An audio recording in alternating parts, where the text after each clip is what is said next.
Ar esat girdėję apie kalio jodido tabletės, ar turite jas pasiėmę? Taip, turiu nusipirkus atsargiai.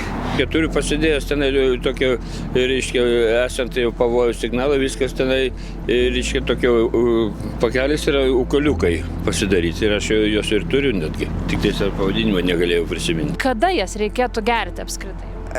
Man atrodo, iš karto, išgirdus apie tam tikrai įvykį, žinom, jeigu sprogimas ar kažkas tai su radiacija susijęs, tai iš karto, tą pačią akimirką. Kuo skubiau turbūt? Nežinau. Spėjau per 24 valandas.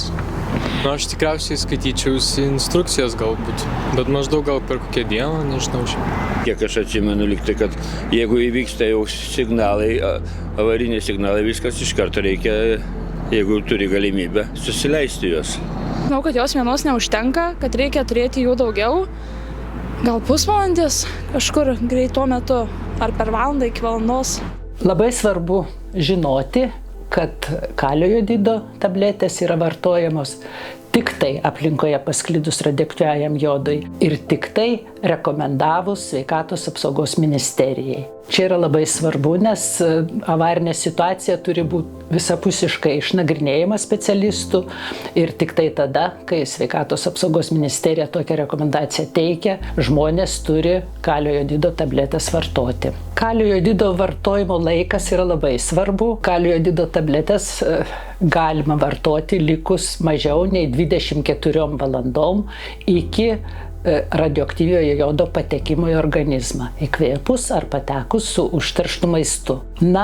Optimalu būtų, jeigu išgertų šias tabletės prieš 2-4 valandas iki radioaktyviojo jodo patekimo į organizmą. Kaip minėjau, laikas yra labai svarbu, nes praėjus 8 valandom, kai esi veikiamas radioaktyviojo jodo, gali įkvėpti, gauti su užterštu maistu, jau yra neberekomenduojama šias tabletės vartoti, jos gali būti labiau žalojančios negu padedančios apsaugoti skydliaukę. Kaip nuo radiacijos galėtų tabletė padėti, jos poveikį, kaip tai vyksta?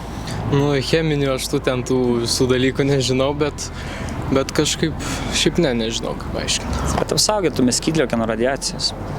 Manau, kažkaip sureaguoja, gal tiesiog organizme, taip atsparumas kažkoks būna. Žinau, negaliu atsakyti konkrečiai. Dėl skydliaukės? Ne, nesidomėjau ir netgi nesugavus, kažkaip taip gavosi, kad nesidomėjau ir nepagalvojau apie tai, bet reikėtų.